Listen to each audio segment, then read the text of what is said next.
Olá, mineradoras, tudo bem com vocês?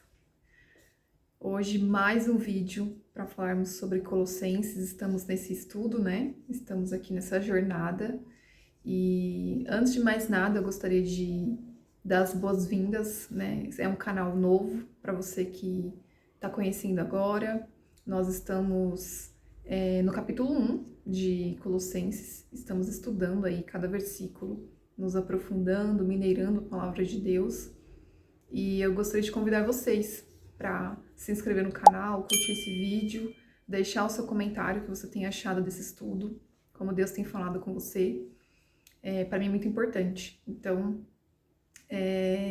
eu gostaria de, como nos outros vídeos também, deixar aqui para vocês as minhas indicações de Bíblias, né? Eu vou deixar na descrição desse vídeo e também do livro expositivo, que eu já indiquei nos outros vídeos, que hoje eu queria também mostrar para vocês, que é um expositivo do livro de Colossenses, que é ótimo para estudar a Bíblia, tá? Então, além de todo o conteúdo que eu passar aqui para vocês, acredito muito que tem muito a agregar esse livro e trazer mais clareza e entendimento, né? Então, esse é o propósito.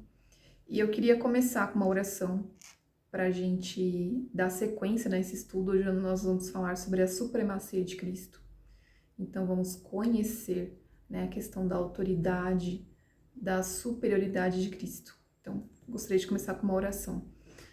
Senhor Deus, Pai querido, Deus amado, obrigada, Senhor, por mais esse estudo. Obrigada, Pai, por termos o privilégio de estarmos aqui estudando a Sua palavra, de estarmos, Pai, nos debruçando, aprendendo mais sobre quem é o Senhor, sobre quem é o Teu Filho amado, Jesus Cristo.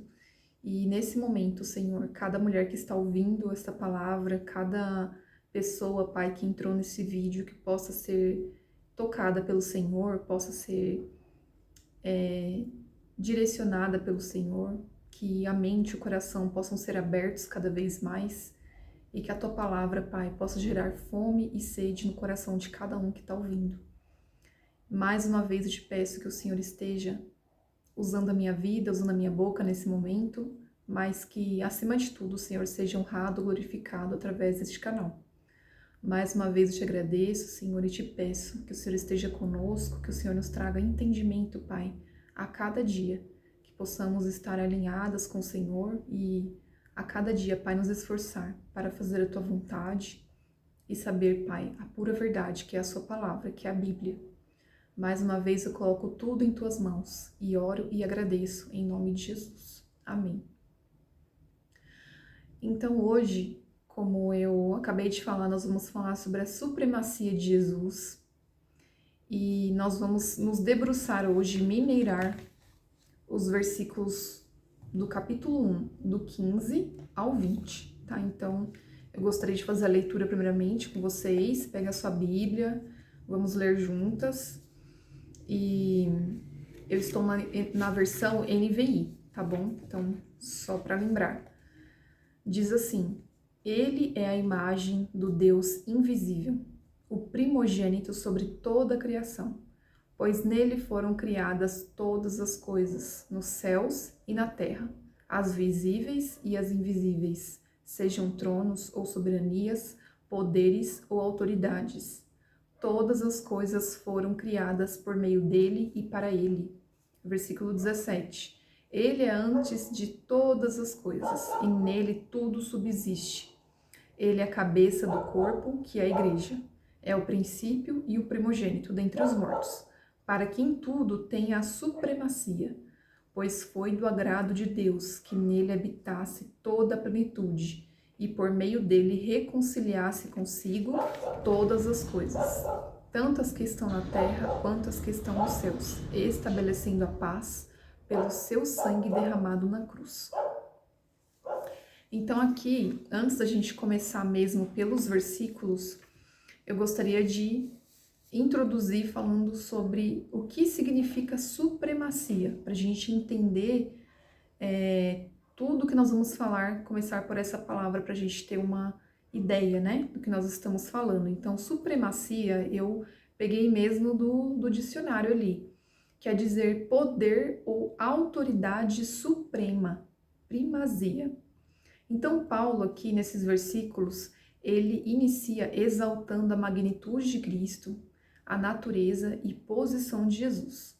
E, na minha opinião, é um dos textos assim mais lindos do Novo Testamento.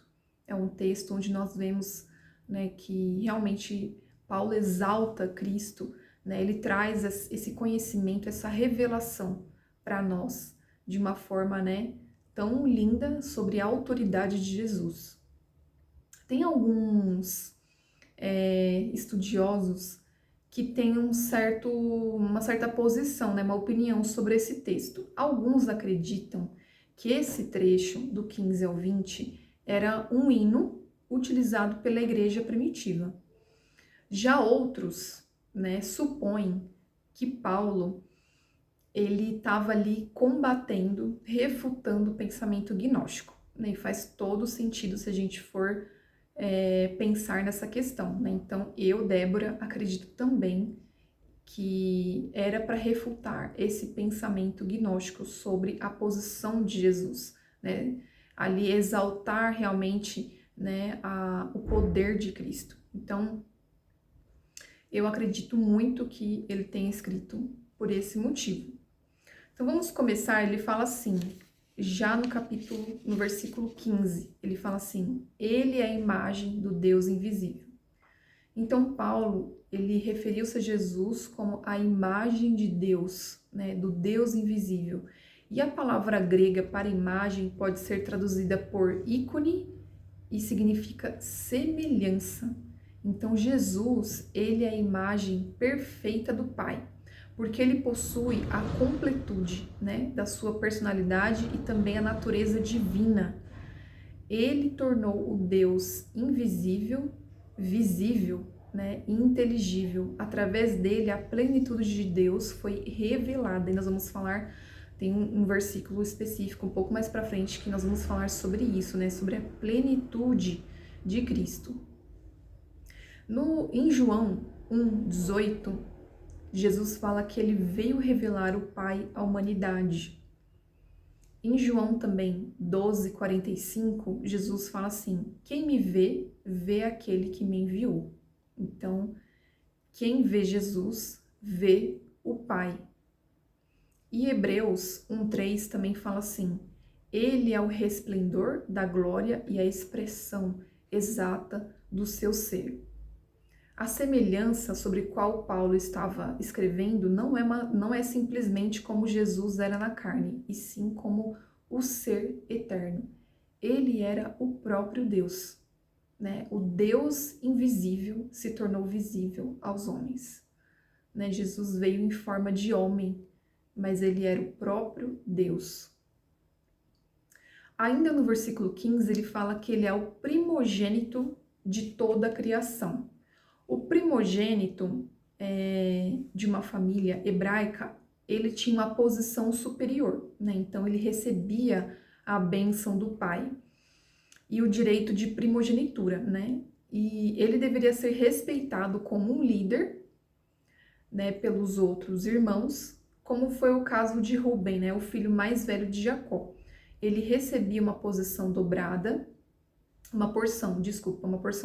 de herança em comparação aos demais irmãos, né? Ainda que em muitos casos primogênito significasse o filho que nasceu primeiro, o termo era usado para o mais estimado ou amado, tá? Então, primogênito aqui não é questão de... A gente vai falar um pouco sobre isso também depois.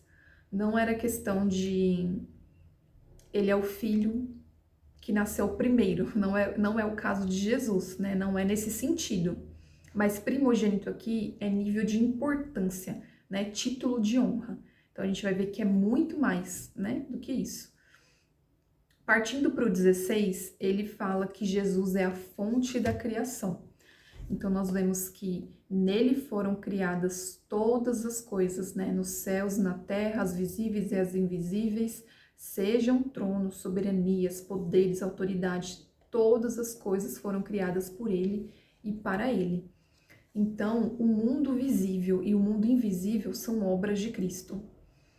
Ao incluir esses 4 termos, né, Paulo afirmou que Jesus está acima de todo poder existente e que todo poder é dependente dele. Ele é superior a qualquer coisa que possa existir, né? Então, a seres mais superiores do universo, a autoridade sobre a terra, tudo é inferior, né, a Jesus, assim como incluindo poderes tanto angelicais, que era o caso dos gnósticos, que eles acreditavam até em anjos, né, e colocavam ali os anjos até numa posição, né, elevada. Não é o caso aqui que Paulo quer dizer. Ele é superior a qualquer poder ou autoridade angelical e até mesmo satânico, né? Até poderes malignos. Os colossenses foram instruídos a adorar somente a Cristo e não serem seduzidos, né, a adorarem deuses pagãos ou anjos, como fala no capítulo 2, versículo 18 de Colossenses. No versículo 17, ele fala assim: ele é antes de todas as coisas e nele tudo subsiste. Paulo afirmou que Jesus é ante todas as coisas e não que ele era antes de todas as coisas, né? Ao usar ele deixa implícito que Jesus continua sendo, né, antes de todas as coisas. O termo presente declara que essa pré-existência é absoluta. Então, ele é antes de todas as coisas, não ele era ou ele, né, será. Não, ele é no presente. Nele tudo subsiste. O que quer dizer? Ele sustenta tudo, né? Ele trouxe à existência tudo, ele mantém, né?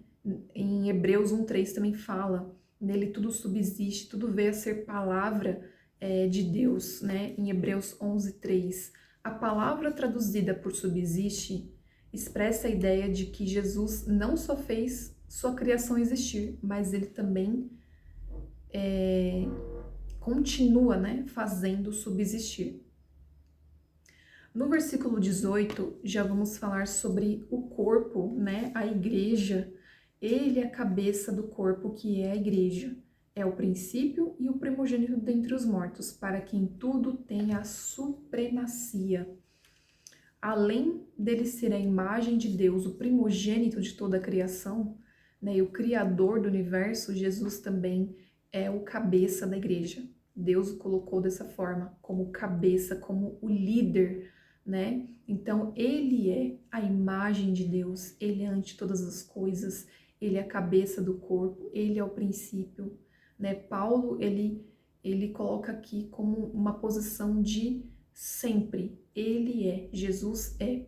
E a gente vê agora nesse contexto do versículo 18 a relação da cabeça, né, com o corpo, o quanto isso é importante, quanto isso fala conosco, que somos igreja. A cabeça, ela tem uma função de liderança, né, então significa que ele controla, dirige, governa as atividades do corpo, né, e Jesus age, né, e realiza seus propósitos através da igreja. Este corpo, a igreja, existe para servir. E ele fala também que é o princípio e o primogênito dentre os mortos. Então nós vemos, né, que Paulo, ele escreve que ele é o princípio, o primogênito dentre os mortos, né, e ecoando no versículo 15, ele fala que ele era o primogênito, né, de toda a criação. Então olha só, primeiro ele falou sobre a primogenitura de Jesus sobre toda a criação, né, nós falamos logo no início, e agora dentre os mortos. E aqui, dentre os mortos, Paulo, ele não quis dizer que Jesus foi o primeiro a ressuscitar cronologicamente, mas que a sua ressurreição, ela teve uma preeminência, né? Então, dos mortos implica que ele saiu da morte para o seu lugar de honra, tá? Então, é bem diferente da gente pensar cronologicamente, não é bem cronologicamente que Jesus ressuscitou primeiro, mas é a posição de Jesus, né? Teve preeminência, ele saiu da morte para estar à direita do Pai, né? Esse lugar de honra. Então, mais uma vez, exaltando a questão da posição de Jesus, né, em todos os aspectos, né, tanto lá no início, quando ele era antes de todas as coisas, quando ele veio e morreu, ele também teve a sua preeminência, ele também teve o seu lugar, sua posição de honra, né, após a sua morte e ressurreição. Agora no versículo 19 fala assim: pois foi do agrado de Deus que nele habitasse toda a plenitude. Plenitude aqui quer dizer que tudo quanto Deus é habita em Cristo, né? Então, nesse contexto, descreve o quê? A soma de todos os atributos e poderes divinos, né, em Jesus. Essa plenitude não consistia em algo acrescentado ao seu ser como um elemento não natural, né, mas sim algo que era permanente em sua essência. Então, Cristo era, ele é, aliás, né, ele é todos os atributos que Deus tem estava nele. Então ele era completo, ele era pleno, né? Essa plenitude, quando a gente vai falar de Deus, é muito difícil, né? Porque a gente, principalmente sobre a questão da divindade, né? Dessa plenitude de Deus mesmo, né? Muitas vezes nós temos um conhecimento muito superficial, né? E é difícil a gente falar de Deus. Então, é basicamente isso. Essa plenitude de Cristo, que ele fala, que foi do agrado de Deus que nele habitasse, é a soma de todos os atributos. Era quem Deus era, estava em Cristo, né? Fazia parte da sua essência, não é um elemento, um complemento que podia ser adicionado, não. Deus, né, permitiu que assim fosse, né? Ele estava se revelando através de Cristo, né? Então, é basicamente isso. Agora, para a gente finalizar, no versículo 20, que é um dos versículos mais bonitos também que tem, ele fala assim: e por meio dele reconciliasse todas as coisas, tanto as que estão na terra quanto as que estão nos céus, estabelecendo paz pelo seu sangue derramado na cruz. Então, o mundo, o que aconteceu? O mundo estava em inimizade com Deus. E Deus mandou Cristo para morrer em nosso lugar por causa dos nossos pecados. Nós éramos inimigos de Deus e nós nos tornamos, né, filhos de Deus, amigos de Deus após a morte e ressurreição de Cristo. Então, Jesus, por meio do sacrifício derramado na cruz, ele também estabelece paz entre Deus e a humanidade, né? Ele traz essa reconciliação. É só por meio de Cristo. Ele fez tudo, né? Ele nos trouxe essa paz. Ele reconciliou tanto as coisas nos céus como na terra, né? Não tem nada que nós possamos fazer. Cristo fez tudo isso por nós para que hoje nós tivéssemos, né, essa oportunidade de sermos chamados filhos de Deus, de aceitar a Cristo, de crer em Cristo e termos essa vida onde nós somos chamados filhos de Deus, né? Então, é um privilégio, isso é amor, isso é graça de Deus, né? Isso é perdão dos pecados, essa reconciliação, onde Deus ele vai ao encontro, né? Ele faz tudo para se reconciliar com o homem. Ele enviou o seu filho para que nós pudéssemos ser salvos. Então, não tem notícia melhor e maior do que entender a mensagem do Evangelho e saber que nós somos tão amadas, temos um Deus que derramou, né, da sua graça e da sua misericórdia sobre nós, e hoje nós temos essa reconciliação e essa paz com Deus. Não tem coisa melhor do que a gente saber disso. Então, era isso que eu queria passar para vocês. Leia, releia o texto, né? Esteja fazendo, né, o seu devocional, o seu estudo também, pedindo ao Senhor que traga revelação ao seu coração, fora esse estudo que eu trouxe para vocês, tá? É uma forma de você estar em contato com a Bíblia, você desenvolver a sua comunhão, sua intimidade com Deus, né? Então, quanto mais a gente lê, mais a gente grava, mais a gente se aprofunda na palavra de Deus, né? Então, cada coisa que foi dita aqui, eu tenho certeza que trará entendimento para você, mas o importante mesmo é a gente, independente de qualquer pessoa, nós estarmos nós mesmas buscando ao Senhor, né, dia após dia. Então, era isso que eu queria passar para vocês. Deus abençoe. E vou pedir novamente para vocês curtirem esse vídeo, compartilha com as suas amigas, com as suas irmãs da igreja, né? Compartilha esse vídeo para chegarem mais mulheres, né? E a gente se vê então no próximo estudo de Colossenses. Um abraço, fiquem com Deus e até o próximo vídeo.